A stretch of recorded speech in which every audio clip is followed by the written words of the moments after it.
एक हिस्सा जड़ा सी दो हिस्से जड़ी है वह देवतां दिता गया है, देवलोक के वसिंदे जड़े सन। तो एक हिस्सा बाणी जड़ी हैगी है वह मातलोक ते रहन दी, किस देवभूमि ते रहन दी हैगी।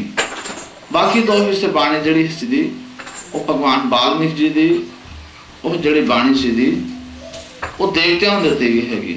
तो गुरु प्यारी साध संगत जी, सतगुरु जी ने यह जूड़ी जी सी शंकर भगवान जी की शिव जी की लाई गई हैगी।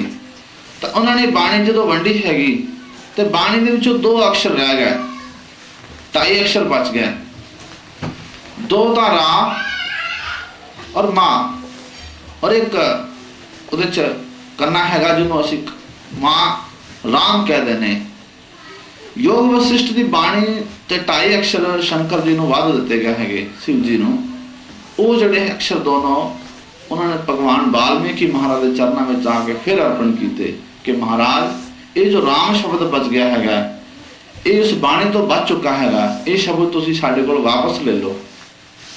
सतगुरु जी ने ईमानदार दे के सियाणा दे के उसनूं होर वरदान देता कि तू बहुत ही सियाणा ते सुलझा है, जिन्होंने जो कुछ दिता वो वंड के जो बचा वापस कर दिता है। इस करके उसनूं अपने सारी अमर कथा का जिहड़ा सार रस देता कि तू ये देवतां नूं सुनाया कर, उहदे हिस्से देता कि जिहड़ी मेरी अमर कथा हैगी है ये तू इहदा अधिकारी हैगा ते ये राम शब्द मैनूं दे दे। राम शब्द रघुवंशी राजा राम के पुत्र का नाम है। प्यारी साध संगत जी, राम शब्द का अर्थ है रम जाना। राम शब्द का अर्थ हैगा रामायण। रामायण हैगा रोगां दा नाश करने वाली, कष्टां नूं दूर करने वाली, प्रेम दी वो महान गंगा जिहदे विच जिहड़ा नहाउंदा हैगा उसनूं पाप होवे हंकार क्रोध ये नहीं आ सकता हैगा। राम शब्द उस रमन वाले राम का नाम हैगा जिहड़ा हर थां मौजूद करता हैगा, जिहड़ा सानूं हर वेले प्रेरणा देता हैगा, जिहड़ा साडे विच हमेशा रहिंदा हैगा, उसनूं महाराज ने राम शब्द लिया गया। राम राजा रथिरथ के लड़के का नाम नहीं हैगा। जब आप किसी का नाम वाल्मीकि रख देंगे हैगा तो भगवान वाल्मीकि नहीं बन सकता। इस करके राम शब्द जिहड़ा हैगा ये रमन वाले पुरुष जिहड़ा कि हर चीज रमिया होया परमात्मा उहदे नाम तो लिया गया सीधा राम शब्द। राम मायण राम जान वाले कितना भी कठोर मनुष्य हैगा उहदे विच ने रम जाना हैगा। जिस तरह पानी में असीं कपड़े ते डोलदे हैगे तो कपड़े दे विच समा जांदा हैगा। इसी तरह ही आ रामायण शब्द हैगा। तो गुरु प्यारी साध संगत जी उन्हां 2.5 अक्षरां तो महाराज ने रामायण का उच्चारण किया हैगा, जिस महाराज दसदे हैगे 3 लोग ताना तले ब्रह्मा विष्णु महेश नाम लैत मुन हारिया सरपत मुनि नरेश। कि भगवान वाल्मीकि जी महाराज ने जिहड़े चौथे पद की गल की उत्थे ब्रह्मा विष्णु भी नहीं पहुंच सके क्योंकि नाम लैत मुनि हारिया मतलब भगवान वाल्मीकि महाराज की जिहड़ी स्तुति का भगवान वाल्मीकि महाराज की पावन बाणी सी जिहड़े अर्थ नूं महाराज ने उजागर किया सीधा उसनूं प्राप्त करने लई बहुत सारे महापुरुषों ने प्रयास किया हैगा पर कुछ ही उहदे चों पास होए हैगे क्योंकि महाराज ने बड़े सजे ढंग नाल लिखिया सीधा। ते सतगुरु का प्रिय शिष्य ऋषि भारद्वाज जी भगवान वाल्मीकि जी के उस पावन अमृत नूं नाल लैके एक दिन हिमालय पर्वत ते गया। पर्वत ते गया जाके तो लोग बहुत सारी संगत बैठी हैगी है, उन्होंने जाके अपने गुरु जी की जिहड़ी महान बाणी हैगी है वो दसदा है कि मेरे गुरु ने एक पावन योग वशिष्ठ महारामायण लिखी हैगी है जिहड़ी कि अपरंपार बाणी हैगी है।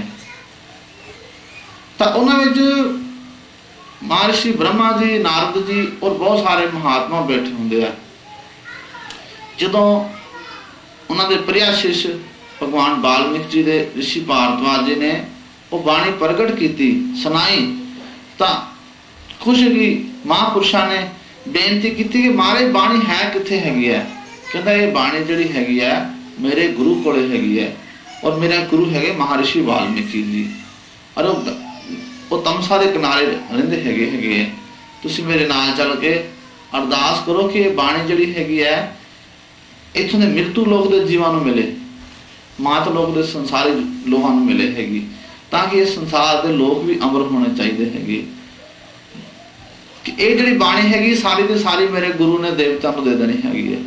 ਤਾਂ ਗੁਰੂ ਪਿਆਰੀ ਸਾਧ ਸੰਗਤ ਜੀ, ਰਿਸ਼ੀ ਭਾਰਤਵਾਜ ਜੀ ਬਹੁਤ ਸਾਰੇ ਮਹਾਤਮਾ ਨੂੰ, ਮਹਾਂਪੁਰਸ਼ਾਂ ਨੂੰ ਨਾਲ ਲੈ ਕੇ ਭਗਵਾਨ ਵਾਲਮੀਕੀ ਮਹਾਰਾਜ ਦੇ ਚਰਨਾਂ ਵਿੱਚ ਜਾਂਦੇ ਹੈਗੇ ਤੇ ਜਾ ਕੇ ਇੱਕ ਮਨ ਹੋ ਕੇ ਸਾਰੇ ਸੰਤ ਮਹਾਂਪੁਰਸ਼ ਅਰਦਾਸ ਕਰਦੇ ਹੈਗੇ ਕਿ ਹੈ ਗੁਰੂਦੇਵ, ਹੈ ਰਿਸ਼ੀਆਂ ਮੁਨੀਆਂ ਦੇ ਮਹਾਂਸ਼੍ਰੋਮਣੀ ਗੁਰੂ ਭਗਵਾਨ ਵਾਲਮੀਕ ਜੀ ਮਹਾਰਾਜ, ਜੋ ਤੁਸੀਂ ਇਹ ਬਾਣੀ ਲਿਖੀ ਹੈਗੀ ਹੈ, ਇਸ ਦਾ ਜੁਗਾ ਜਗੰਤਰਾਂ ਤੱਕ ਇੱਥੋਂ ਦੇ ਲੋਕਾਂ ਨੂੰ ਅਸਾਰ ਹੋਵੇ, ਲੋਕ ਇੱਥੋਂ ਸੇਧ ਲੈਣ ਹੈਗੇ, ਇਸ ਦੇ ਵਿੱਚੋਂ ਸਮਾਜਿਕ ਜੀਵਨ ਸਿੱਖਣ ਹੈਗਾ। ਇਸ ਕਰਕੇ ਇਹ ਬਾਣੀ ਜਿਹੜੀ ਇੱਥੋਂ ਦੇ ਲੋਕਾਂ ਨੂੰ ਮਿਲੇ ਹੈਗੀ।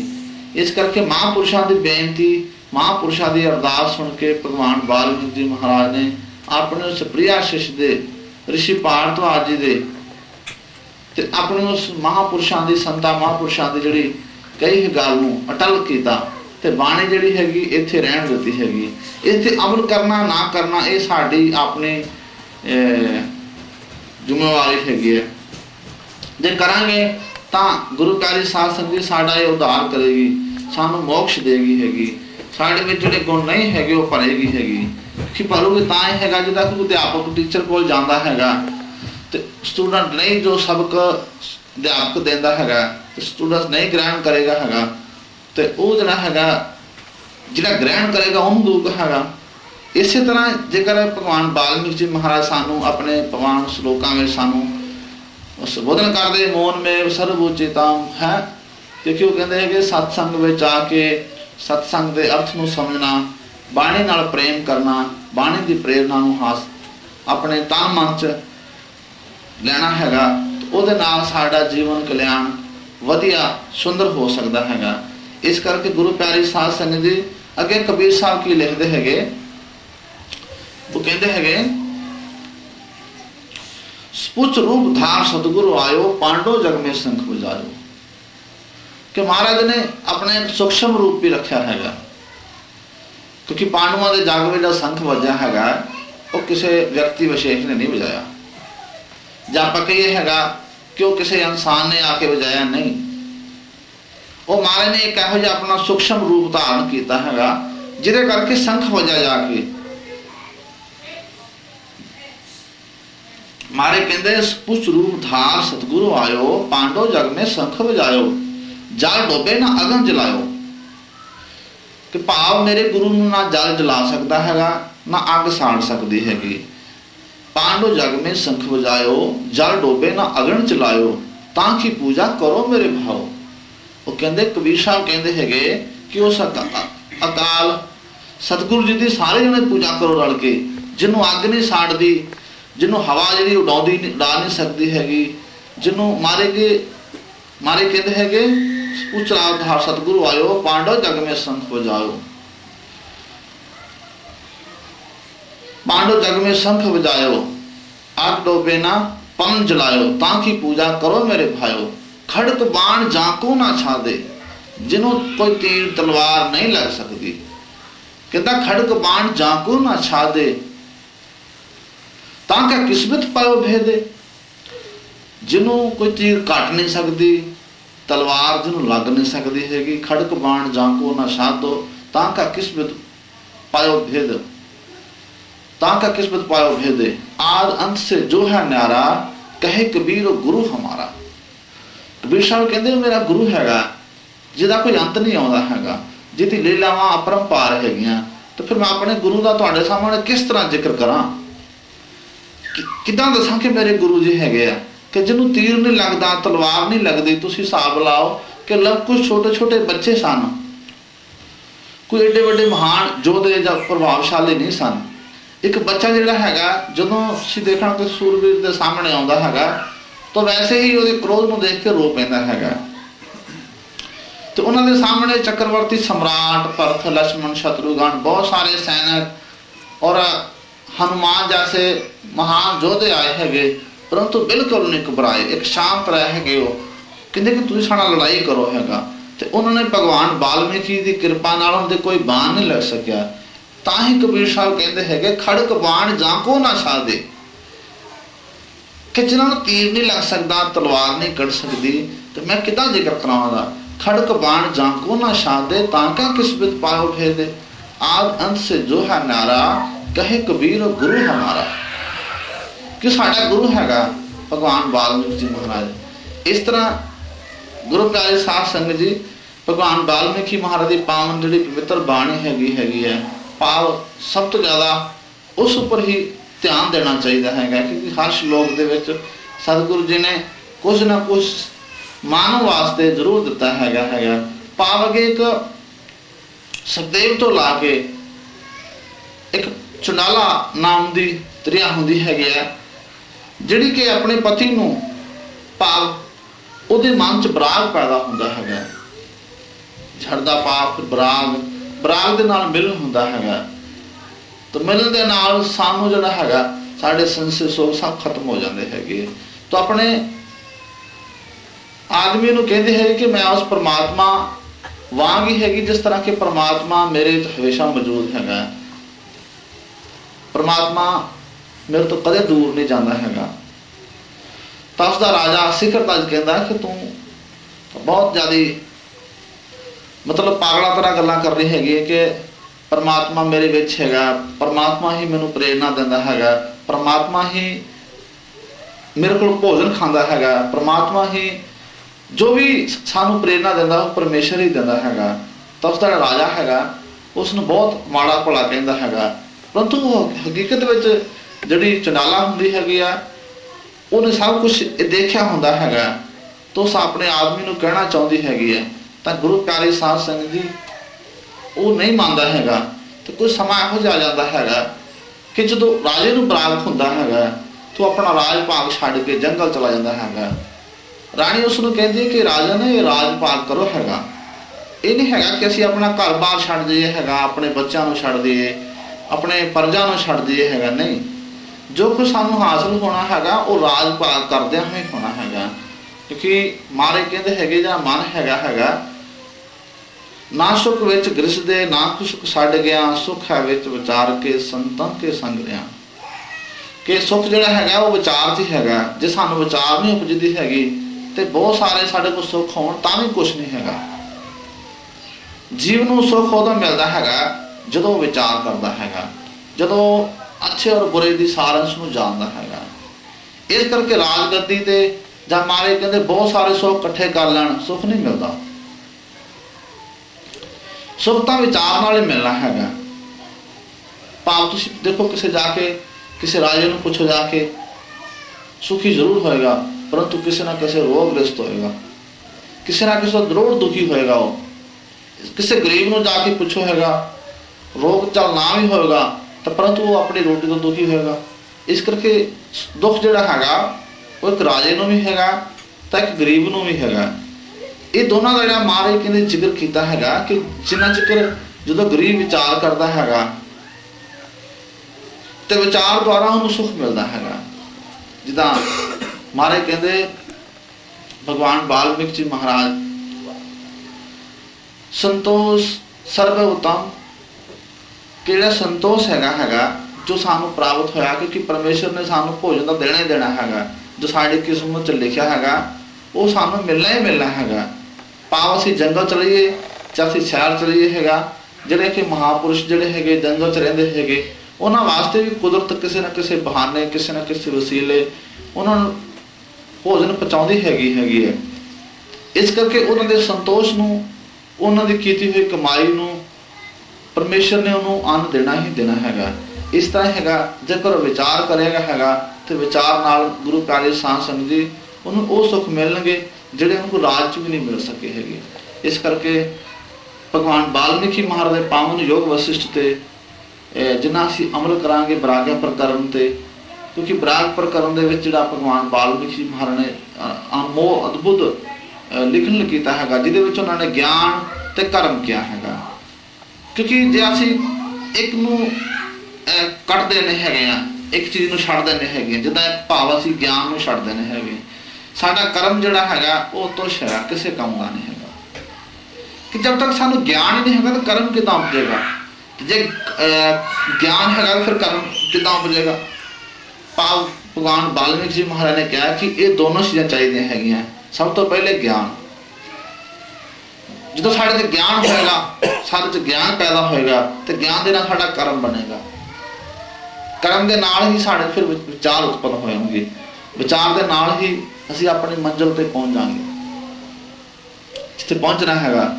जेकर जिस तरह एक पक्षी हुंदा हैगा तो जे असीं उहदा एक पर कट देंगे हैगा तो उड़ नहीं सकता। इस तरह असीं ज्ञान हटा देंगे, जो साढ़े कोल ज्ञान हैगा तो कर्म नहीं हैगा। असीं भाव सानू कोल सूझ-बूझ तो हैगी है, जो ज्ञान हैगा साढ़े कोल कर्म नहीं हैगा तो वह भी गुरु प्यारे साध संगत जी किसी काम का नहीं हैगा। जेकर असीं अपने आप को ढालांगे हैगा, जिद्दां असीं अपने गुरु घर विच आउणे हैगे, ये साडा एक रोज़ का नियम हैगा कि असीं इत्थे आने हैगे हैं। जे सानू ते ज्ञान ना भी मिलेगा तो साडा कर्म जरूर होएगा, साडा जिहड़ा सरीरक मन जरूर टलेगा हैगा, तो सानू फिर ज्ञान ही मिलेगा। जे सानू ज्ञान मिलेगा, असीं पढ़ांगे, शास्त्र नूं अर्थ नूं जाणांगेगा तो साडा कर्म भी बनेगा।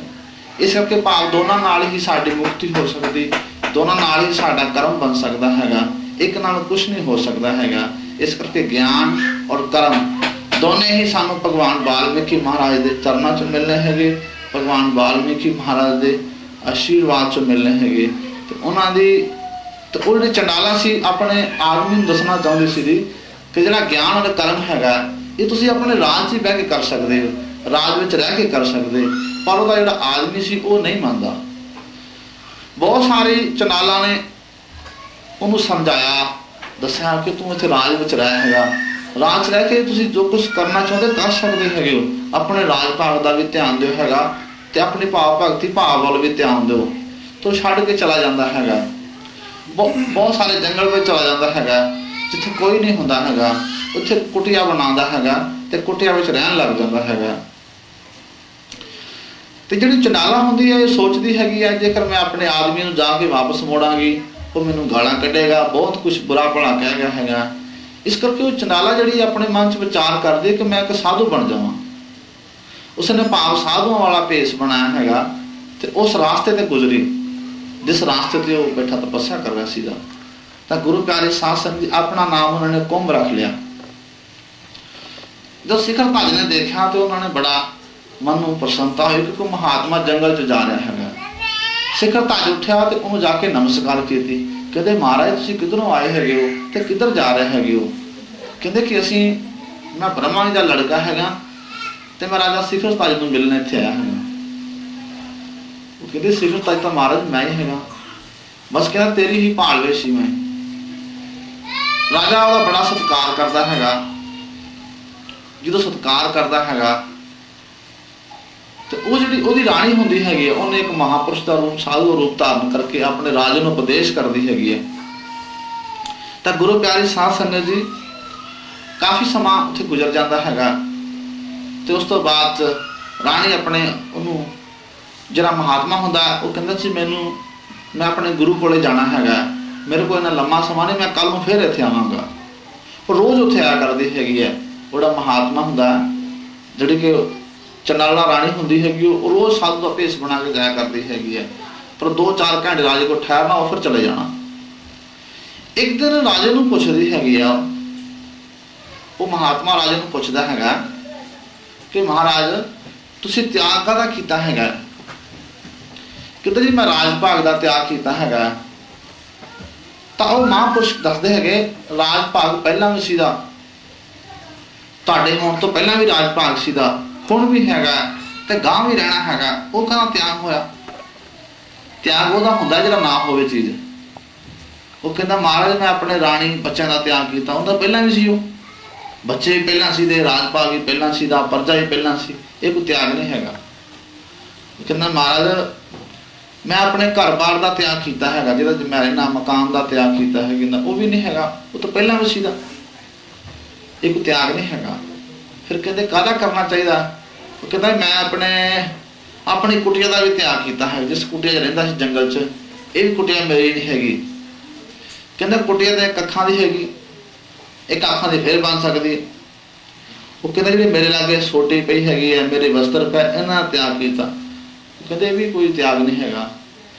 कहता जी मैं अपने शरीर का भी त्याग किया हैगा, मेरा शरीर हैगा। कहता शरीर पहले भी सीधा, ये कोई त्याग नहीं हैगा। कहते महाराज फिर त्याग कदा करिए? वो कहता होमे का।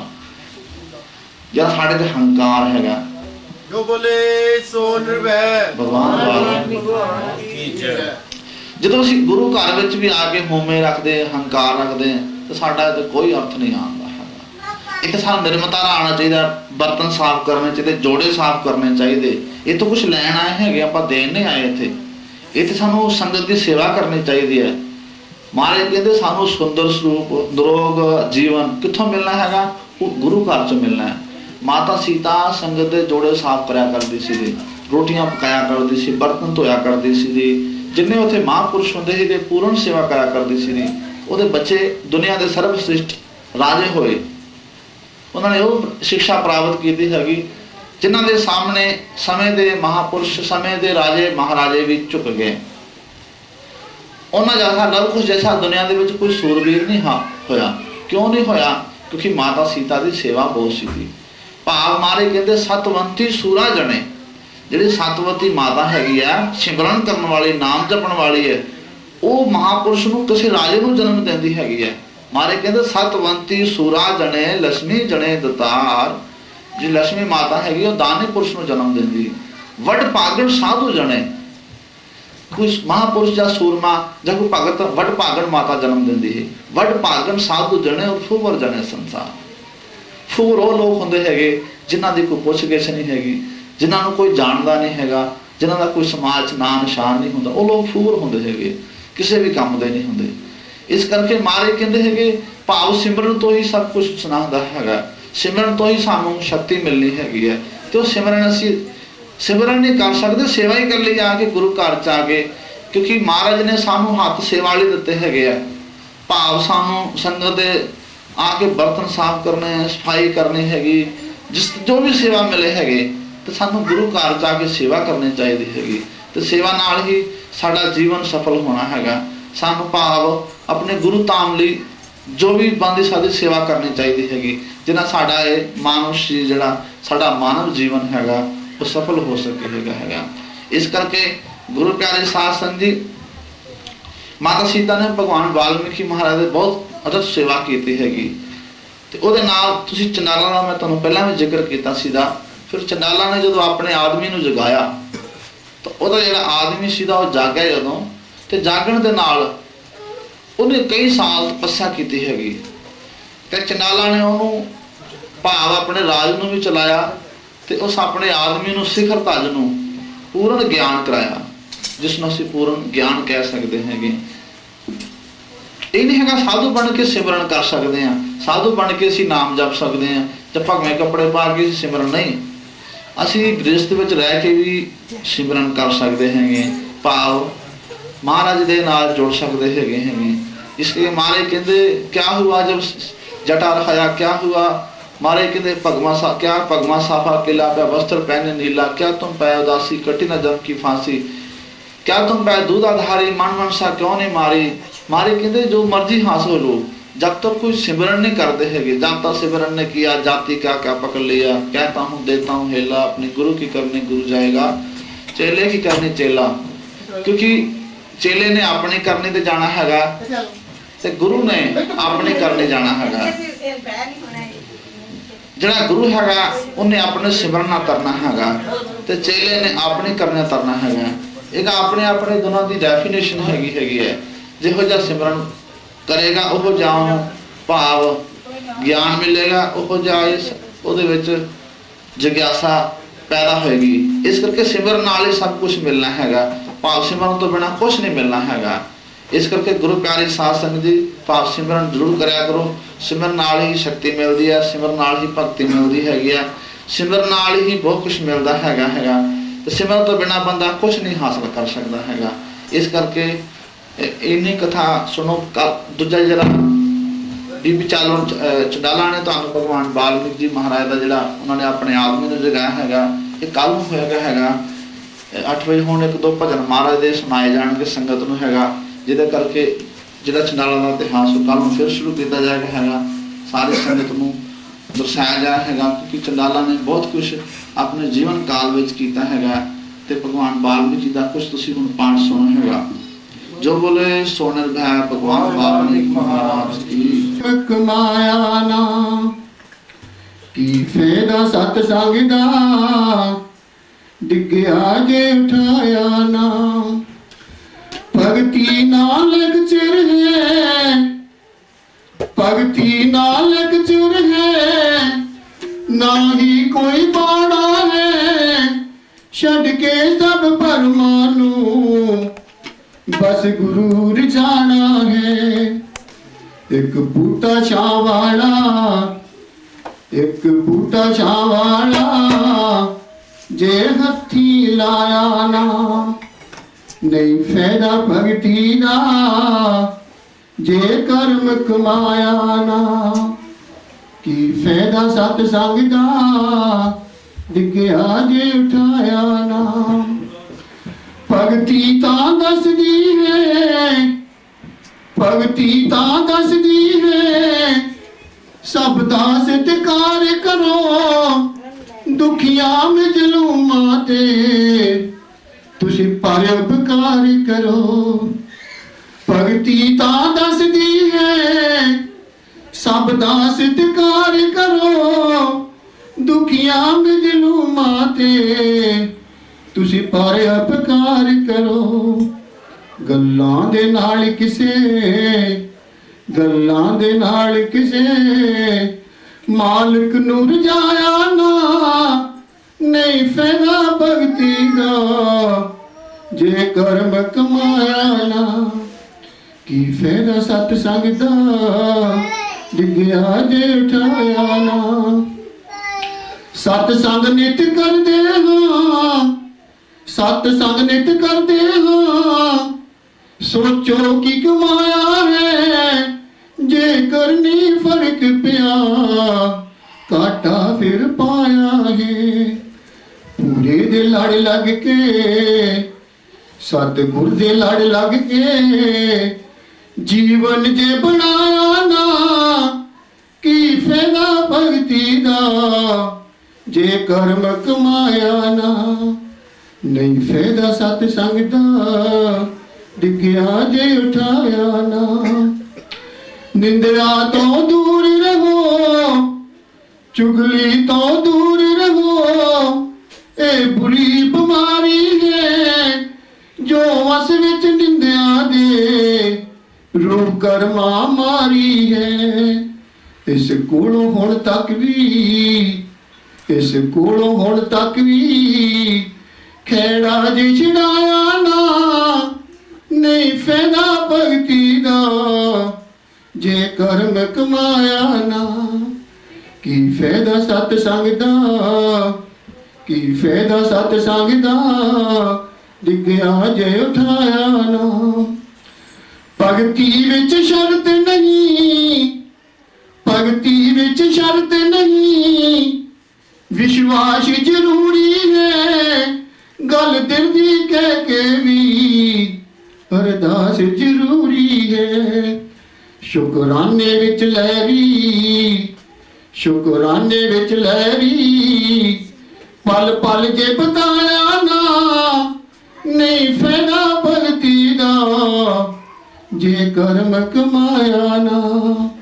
ਕੀ ਫਾਇਦਾ ਸਤਸੰਗ ਦਾ, ਕੀ ਫਾਇਦਾ ਸਤਸੰਗ ਦਾ, ਡਿੱਗਿਆ ਜੇ ਉਠਾਇਆ ਨਾ। ਨਹੀਂ ਫਾਇਦਾ ਭਗਤੀ ਦਾ, ਜੇ ਕਰਮ ਕਮਾਇਆ ਨਾ। ਇੱਕ ਬੂਟਾ ਛਾਂ ਵਾਲਾ, ਜੇ ਹੱਥੀ ਲਾਇਆ ਨਾ। ਗੱਲਾਂ ਦੇ ਨਾਲ ਕਿਸੇ ਪ੍ਰੀਤਮ ਨੂੰ ਰਜਾਇਆ ਨਾ।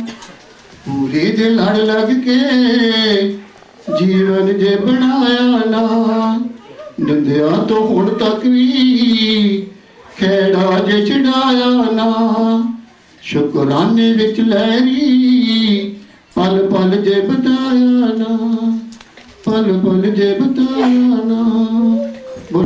ਆਜੋ ਗੁਰੂ ਵਾਲਮੀਕ ਜੀ ਆਜੋ, ਸੰਗਤ ਪਈ ਪੁਕਾਰਦੀ, ਤੇਰੇ ਹੱਥ ਵਿੱਚ ਚਾਬੀ ਉਹ ਦਾਤਾ ਸਾਰੇ ਸੰਸਾਰ ਦੀ।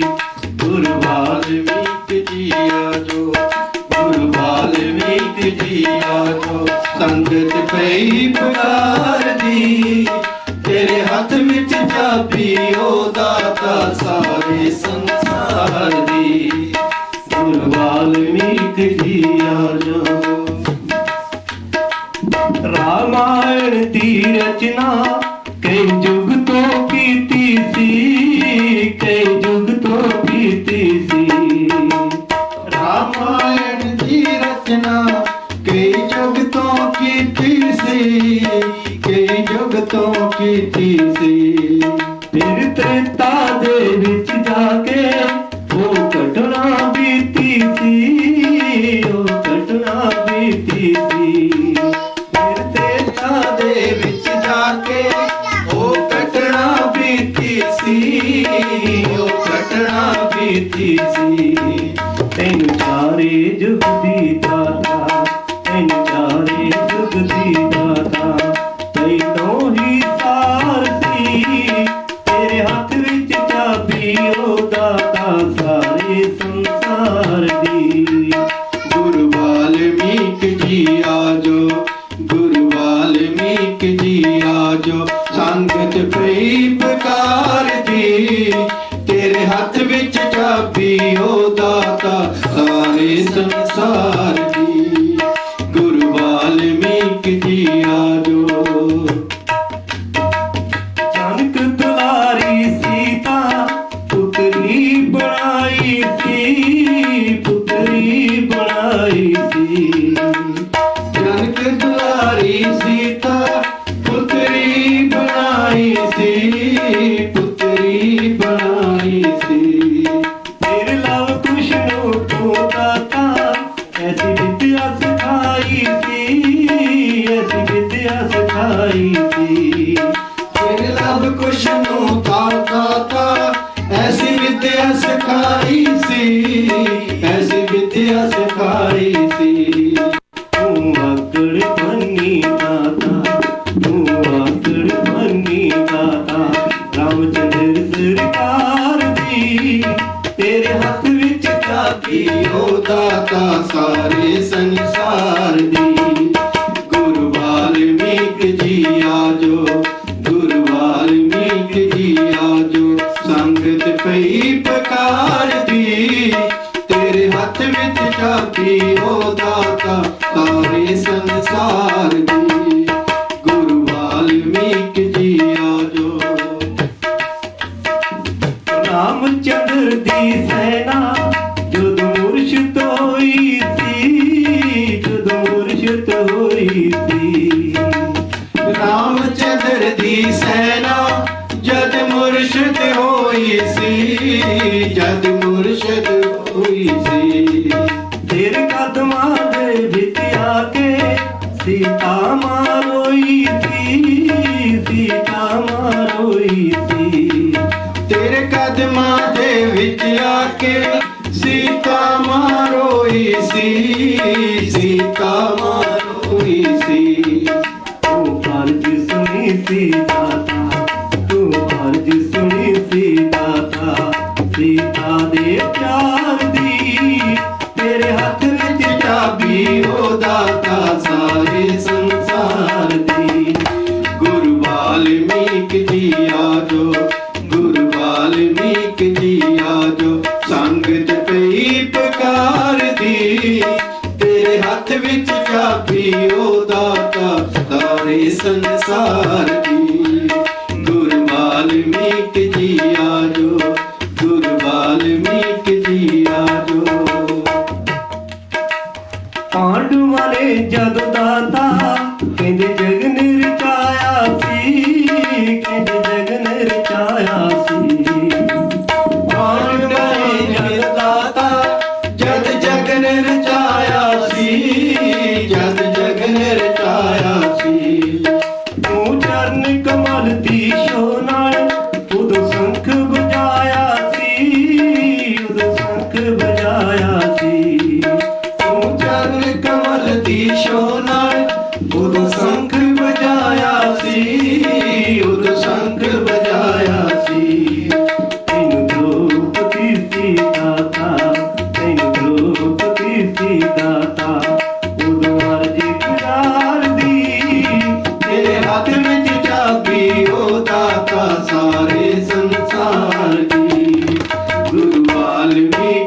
ਗਾਉਂਦੇ ਨੇ।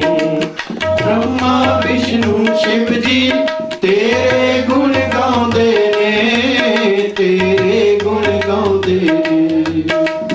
ਰਿਸ਼ੀ ਮੁਨੀ ਸਭ ਜੋਗੀ ਤੈਨੂੰ ਸੀਸ ਝੁਕਾਉਂਦੇ ਨੇ, ਤੈਨੂੰ ਸੀਸ ਝੁਕਾਉਂਦੇ ਨੇ। ਰਿਸ਼ੀ ਮੁਨੀ ਸਭ ਜੋਗੀ ਤੈਨੂੰ ਸੀਸ ਝੁਕਾਉਂਦੇ ਨੇ, ਤੈਨੂੰ ਸੀਸ ਝੁਕਾਉਂਦੇ ਨੇ। ਇਸ ਗਿੱਲ ਨਿਮਾਣੇ ਦੀ ਦਾਤਾ, ਇਸ ਗਿੱਲ ਨਿਮਾਣੇ ਦੀ ਦਾਤਾ ਸੁਣਦਾ ਪੁਕਾਰ ਜੀ। ਤੇਰੇ ਹੱਥ ਵਿੱਚ ਚਾਬੀ ਉਹ ਦਾਤਾ ਸਾਰੇ ਸੰਸਾਰ ਦੀ। ਗੁਰੂ ਵਾਲਮੀਕ ਜੀ ਆਜੋ, ਗੁਰੂ ਵਾਲਮੀਕ ਜੀ ਆਜੋ, ਸੰਗਤ ਪਈ ਪੁਕਾਰ ਦੀ। ਤੇਰੇ ਹੱਥ ਵਿੱਚ ਚਾਬੀ ਉਹ ਦਾਤਾ ਸਾਰੇ ਸੰਸਾਰ ਦੀ। ਗੁਰੂ ਵਾਲਮੀਕ ਜੀ ਆਜੋ, ਗੁਰੂ ਵਾਲਮੀਕ ਜੀ ਆਜੋ, ਗੁਰੂ ਵਾਲਮੀਕ ਜੀ ਆਜੋ। ਜੋ ਬੋਲੇ ਸੋ ਨਿਰਭੈ, ਵਾਲਮੀਕ ਭਗਵਾਨ ਕੀ ਜੈ। ਵਾਲਮੀਕ ਸ਼ਕਤੀ, ਵਾਲਮੀਕ ਜੋਤ। ਆਉਂਦੀ ਜੋ ਹਵਾ, ਇਸ ਗੰਦੀ ਭਰੀ ਆਉਂਦੀ ਜੋ ਹਵਾ, ਉਹਦਾ ਦਰਬਾਰ ਹੋਵੇਗਾ। ਇਸ ਗੰਦ ਭਰੀ ਆਉਂਦੀ ਜੋ ਹਵਾ, ਉਹਦਾ ਦਰਬਾਰ ਹੋਵੇਗਾ, ਉਹਦਾ ਦਰਬਾਰ ਹੋਵੇਗਾ। ਇਸ ਗੰਦੀ ਭਰੀ ਆਉਂਦੀ ਜੋ ਹਵਾ, ਉਹਦਾ ਦਰਬਾਰ ਹੋਵੇਗਾ। ਜਿੰਦਾ ਪਲ ਵਿੱਚ ਦੁੱਖ ਜੋ ਹਟਾ, ਉਹਦਾ ਦਰਬਾਰ ਹੋਵੇਗਾ। ਇਸ ਗੰਧ ਭਰੀ ਆਉਂਦੀ ਜੋ ਹਵਾ, ਉਹਦਾ ਦਰਬਾਰ ਹੋਵੇਗਾ। ਇਸ ਗੰਧ ਭਰੀ ਆਉਂਦੀ ਜੋ ਹਵਾ, ਉਹਦਾ ਦਰਬਾਰ ਹੋਵੇਗਾ। ਵਾਲਮੀਕੀ ਨਾਮੇ ਉਹਦਾ ਸਾਰਾ ਜੱਗ ਜਾਣਦਾ। ਪਲ ਵਿੱਚ ਸਭਨਾਂ ਦੇ ਦੁੱਖ ਜੋ ਹਟਾਉਂਦਾ, ਦੁੱਖ ਜੋ ਹਟਾਉਂਦਾ।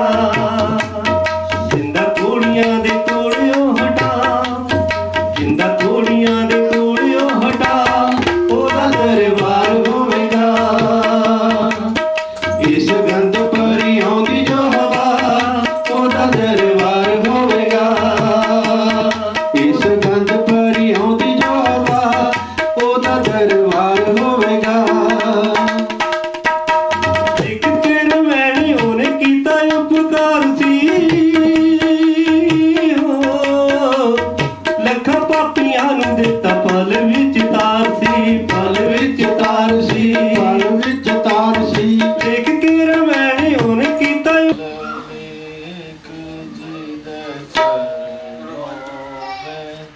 ਜਿਸ ਸਿਧ ਕੀ ਦਾਸ ਝੁਕ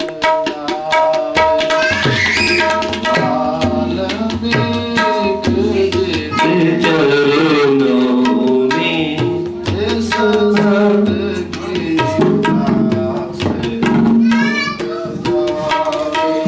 ਜਿਸ ਸਿਧ ਕੀ ਆਸ ਝੁਕ ਜਾਏ।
ਜਿਸ ਸਿਦਕੀ ਦਾਸ ਤੁਕ ਦਾਂਗਾ ਸਾਰੀ ਵਾਰਨੀ ਕਿਰਤ ਕਰਨੋ ਜਿਸ ਸਿਦਕੀ ਦਾਸ ਤੁਕ ਦਾਂਗਾ ਜਿਸ ਸਿਦਕੀ ਦਾਸ ਤੁਕ ਦਾਂਗਾ ਜਿਸ ਸਿਦਕੀ